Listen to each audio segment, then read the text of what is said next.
Les amis, c'est désormais officiel, Xavi quitte le FC Barcelone, on va en parler dans cette vidéo les amis, donc salut à tous, j'espère que vous allez bien. Bon, pas vous mentir, je veux pas dire que je vais super bien avec un grand sourire, mais ça va plutôt pas mal les amis. Aujourd'hui, vidéo actualité comme d'habitude pour ceux vraiment qui connaissent pas ma chaîne YouTube, c'est très simple, tous les jours je te parle de l'actualité du Barça et tous les jours je te partage plus précisément 4 actualités que je chope sur Twitter. Et aujourd'hui, forcément dans cette vidéo on va forcément grandement parler du départ de Xavi, puisque ça a été officiel dans un dans un community, comment on dit, bon voilà, vous m'avez compris les amis, voilà, ça a été dit simplement dans la presse officiellement les amis, comme quoi le Barça a décidé de le licencier. Donc on va parler un petit peu de tout, de l'avenir aussi également, mais voilà, cette vidéo va être un petit peu plus consacrée à Xavi les amis, et pas trop mercato. Peut-être ce soir dès que je rentrerai du travail, si j'ai la détermination, je vous sortirai une autre vidéo un petit peu qui parle un petit peu du mercato, mais là aujourd'hui, actuellement, là où vous regardez cette vidéo sera spécialement pour Xavi.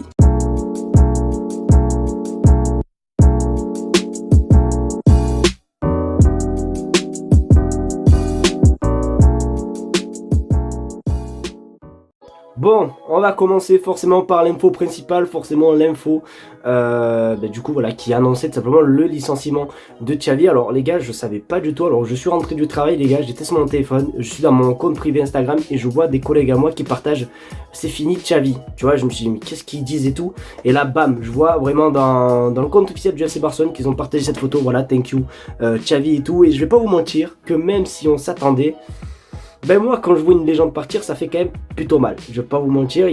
Moi j'ai commencé YouTube, c'est-à-dire en 2021 je crois, juste avant l'arrivée de Xavi, du moins cette chaîne YouTube, et du coup moi avec cette chaîne YouTube on avait assisté au départ tout simplement de Ronald Koeman, et là du coup ben, j'assiste au départ de Xavi. C'est vrai que c'est toujours une petite sensation assez bizarre de voir quand même une légende partir. Alors bon, en fait autant là vous allez me dire t'es fou Dylan, on va voir un petit flic etc, c'est tellement bien, c'était ce qu'il fallait faire et tout, oui, mais je trouve que vraiment le traitement des légendes, du moins pour Xavi cette saison, est juste catastrophique. Xavi il annonce qu'il part en janvier, après t'as tout le staff du Barça, Laporta qui le suce pour qu'il reste etc. Là du coup il annonce qu'il reste, et 2 semaines après avoir annoncé qu'il voulait rester, Laporta le vire, tu vois.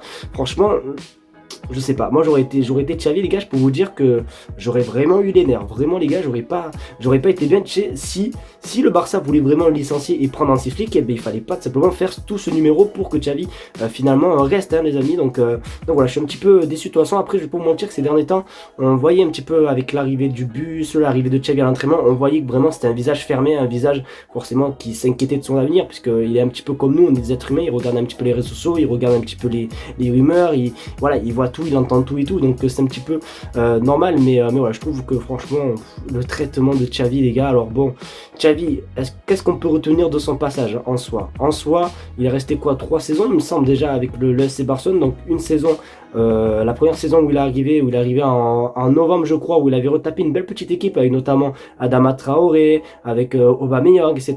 Donc la première saison, même si le Barça avait fini comment ça s'appelle, avec sans la Liga et tout, c'était quand même une saison plutôt pas mal. Ensuite, la deuxième saison de Xavi au Barça, ça se solde sur quoi? Ça se solde sur une super Coupe d'Espagne remportée face au Real Madrid et une Liga. Voilà, ça vraiment saison juste exceptionnelle. En plus, la Liga, rien à dire les amis. Après, pour la dernière saison, c'est-à-dire celle-ci, malheureusement pas de trophée.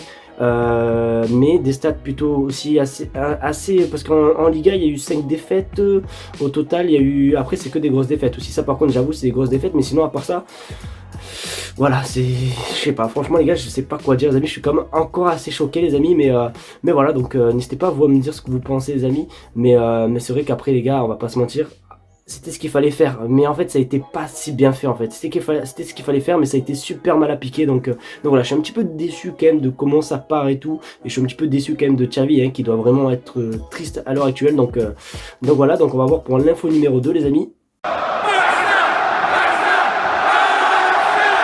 Et pour l'info numéro 2, et je pense honnêtement que ça va être un petit peu la dernière info de cette vidéo, puisque je voulais pas non plus faire une énorme grosse vidéo sur ça et tout. Voilà, je voulais m'exprimer par rapport à mon avis, nanani nanana. Et du coup, forcément, ça fait un petit peu réagir. Alors attendez, je vais monter un petit peu le siège, voilà. Ça fait un petit peu réagir, forcément, ce licenciement de Xavi, notamment forcément l'entraîneur de Séville qui est passé en conférence de presse, puisque bientôt on va jouer contre eux. Je crois que c'est demain ou dimanche, je sais plus honnêtement. Mais du coup, regardez ce qu'il a dit par rapport au limogeage de Xavi. Je ne devrais pas dire ça, mais à quel point le Barça traite ses légendes. C'est déjà arrivé avec Coman, avec Messi. Donc voilà, c'était ce que je vous disais un petit peu dans la première partie, un petit peu dans la première info où je vous disais que je trouve que là le Barça vraiment ça a super mal traité. Après bon, pour Messi je suis pas d'accord, honnêtement je suis peut-être pas d'accord du tout, parce que pour Messi c'était un choix un petit peu stratégique, puisque forcément Messi il avait un énorme contrat etc, avec les règles de la Liga, où il y avait écrit où tu pouvais pas baisser plus de 70%, je sais pas quoi, il devait toucher un certain cercle. C'est vrai que le salaire de Messi, même si on l'aurait baissé au maximum son pourcentage de salaire, ça aurait toujours été un très gros salaire dans l'équipe, et c'est vrai que c'était triste, mais je pense que c'était vraiment la meilleure solution. Mais après, autant Ronald Koeman et autant Xavi, c'est vrai que le traitement, je trouve qu'il est vraiment pareil à peu près. Franchement, je m'en souviens très bien quand Koeman il est parti. On avait vu un Koeman super triste, etc. Il s'attendait pas du tout à partir. En plus, il me semble que c'était dans la soirée. C'était juste après un match. Il avait perdu un match où il avait fait match nul, je m'en souviens plus. Et après, juste dans la soirée, tac, on apprenait quoi, que Laporta avait pris la décision de licencier. Koeman, il avait pété les plombs. Il avait dit qu'il aurait aimé avoir un petit peu plus de temps, qu'il aurait dû au moins être informé, etc. Bon bref, voilà comment le Barça allait traiter un petit peu Ronald Koeman, et c'est vrai que c'est un petit peu similaire, un petit peu avec Xavi, j'ai l'impression. Après, comme j'ai dit avec Xavi, ce qui me gêne, c'est que en fait on se fait passer pour vraiment un club de clowns, parce qu'en janvier il annonce qu'il quitte le Barça, ensuite de janvier jusqu'en avril, fin avril, t'as tout le staff qui fait tout pour que Xavi reste. Finalement il décide de rester, Laporta est content, il fait une photo avec lui, et 2 semaines après, juste parce que oui, Xavi il a peut-être été comment on dit, il n'a pas été peut-être, comment on peut dire, il a peut-être pas fait attention à ses propos, voilà, il a dit un petit truc de travers en conférence de presse, et là d'un coup tout le monde lui retombe dessus, et du coup il est viré 2 semaines après avoir annoncé qu'il restait et que tout le monde était content. Donc c'est vraiment la gestion, les gars, oh, quelle horreur. Donc je suis un petit peu triste, voilà, pour un petit peu Xavi, mais je suis quand même assez content pour voir un petit peu ce qui va se passer à l'avenir, parce que je vais vous faire une deuxième vidéo, les amis, qui va sortir, voilà, dans la soirée, voilà, pour parler de l'avenir du Barça et du prochain entraîneur qui est confirmé à 100%, les amis. Donc voilà les amis, n'hésitez pas à vous me dire ce que vous pensez, les amis, du départ de Xavi dans les commentaires. Est-ce que pour vous, pour vous oui, c'était la bonne chose, les amis, c'est normal, mais voilà, moi j'ai pas trop aimé le traitement. Donc merci à vous de regarder cette courte petite vidéo concernant l'actualité. Voilà, j'espère qu'en tout cas elle vous aura plu. C'est le cas, n'hésitez pas à me faire savoir un maximum de pouces bleus, à partager la chaîne YouTube et à surtout vous abonner, les amis. Vous le savez, c'est l'objectif, aller à 50 000 abonnés. Donc merci vraiment à tous ceux qui le feront. Passez une très bonne journée et on se dit à demain pour une nouvelle vidéo, du moins peut-être à tout à l'heure pour une nouvelle vidéo actualité. Allez, gros bisous à vous, ciao.